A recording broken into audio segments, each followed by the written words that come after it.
We're throwing all the blondes into the hibiscus blueberry bushes.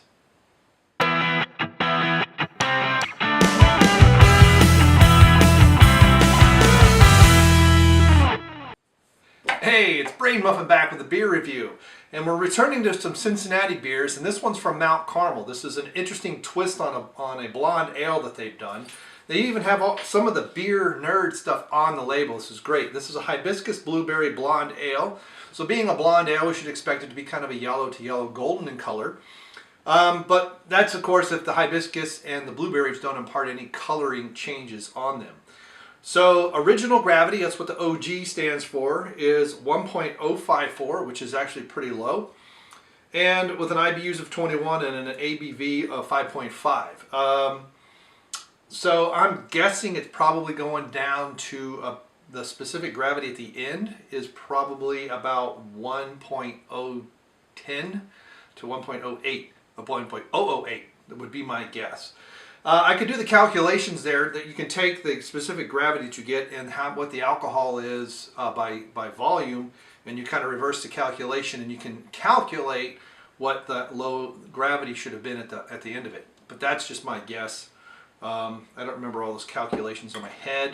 It might actually, I don't know if they got it below 1, that would be amazing. So let's find out what we've got, Mount Carmel.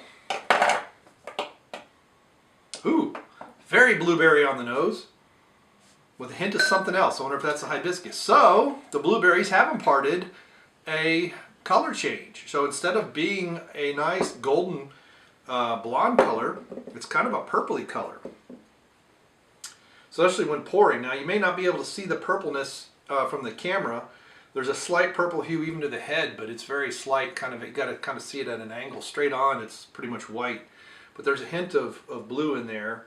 And so there's a hint of blue even in the coloring. So the coloring is a little bit more golden, coppery than it would be.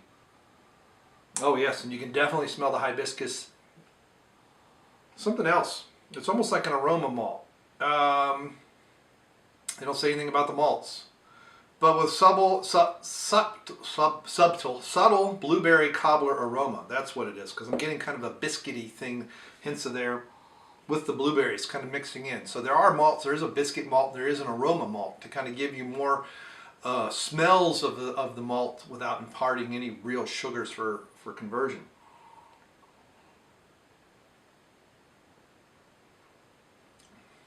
Oh wow, this has opened up really nicely. So that's it's got a decent head on it. It's the carbonation's nice. It's kind of a mild carbonation. It does cleanse the palate a little bit. And yeah, 21 IBUs. There's almost no bitterness whatsoever. Nice blueberry flavor, and I'm not exactly sure what a hibiscus tastes like. I know what they kind of smell like, but there's hints of some kind of herbal thing, which I'm going to say is probably the hibiscus. It's very subtle to me, but the blueberries are there, but they're not in your face. So you get this. It's almost like, and it's not really sweet, so you get a hint of a cobbler from the aroma, and there's a taste of kind of a maltiness, kind of a biscuity taste even, and then there's hints of blueberry, and it's not, but it's more like eating real blueberries as opposed to, like, say, a blueberry jam or preserve or something like that, because it's not very sweet. But yeah, you've got blueberries from the nose all the way back. Oh, almost thought I hit that. I did knock a beer over a few weeks ago, so now I'm really paranoid. Not on camera, I was at a restaurant. But you can see still that nice coppery color, and down here you can see hints of blue. We're in the very clear, and it's hard, probably hard to see. I don't know if you can see it even when I'm pouring. It does look purple when you're pouring it. Kind of reminds me a little bit of a bit is blueberry haze. I think it's called blueberry haze, something like that. Or they've got one that's kind of a purpley haze. Maybe it's called purple haze. But that is quite nice. It's a nice, refreshing beer. It's a little bit different. It's got quite a bit of flavor without being overly heavy.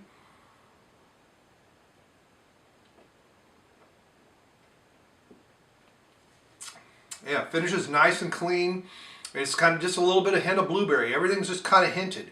There's not huge flavors to kind of knock your tongue around. It's hinted in a cobbler. There's tiny, tiny hints of sweetness, but it's not very sweet.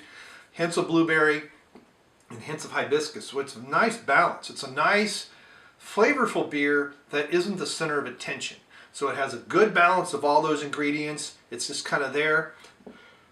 You know, you could pair this with anything, but this time of year, I would pair this with a nice, meaty, hearty chili. Not necessarily hot, but kind of mild in flavor, or mild in spice, but full of flavor. And all those, you know, maybe if you like chili with cinnamon or allspice or clove, I mean, you can do those types of things. But it got a real meaty chili where the meat's more important, so maybe brisket, stuff like that. But it's not so tomatoey. And I think this would go very well with it. Nice kidney beans, black beans, that kind of stuff. Maybe even corn in there. A little bit of twist on sweetness. So, I need to check into this swing. And I did it again, where I closed untap while unlocking my phone. But yeah, to me this is a nice solid 4.5 for this type of kind of a pale blonde ale with fruit or some other types of ingredients. It's got a nice mildness to it. It could be a little bit more of a kick on the flavor. This is kind of why I take a half point off. I'm being a little bit picky there, but you know, if they're, because they say with a subtle blueberry cobbler aroma, which it definitely has that. Complementing a light bready flavor, so there's your biscuity breadiness, hints of hibiscus tea, adding a crisp dry finish. So there you go. So I picked up just about all that. I just didn't know how to describe some of that. The hibiscus, it does give it kind of a little bit of a dryness on the back end, but it's not bitter, so it finishes nice and smooth. But that's how I try to do these. I try to get my impressions and then maybe read the bottle if there's anything even worth reading on there. I know some beer reviewers will read the entire thing about it first, then try it. Hey, that's their style, that's great. But yeah, that's very nice.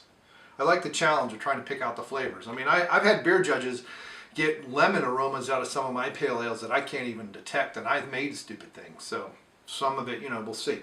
But definitely 4.5. Thank you, Mike, and your brewers over there at Mount Carmel, and Mike and Kathleen. I haven't seen them in years. I need to go visit sometime. So, alrighty. Thanks for stopping by. Thanks for clicking like. Thanks for sharing the videos. I really appreciate the retweets. Follow me on Twitter as Brainmuffin as well as on Untapped, and send me a friend request. Alright, thank you very much, and we will see you. Bye.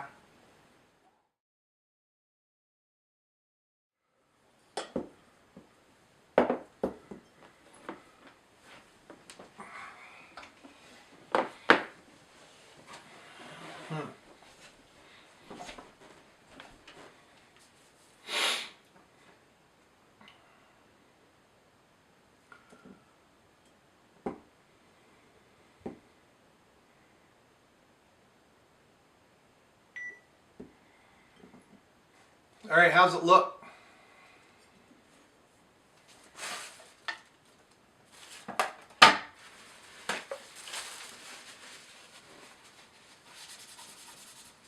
Schnurrmann, wo ist Schnurrmann? Nee, wer ist Schnurrmann? Ich bin Schnurrmann. Ich bin immer Schnurrmann. Ich möchte eine Message senden. Na, wie ich mag.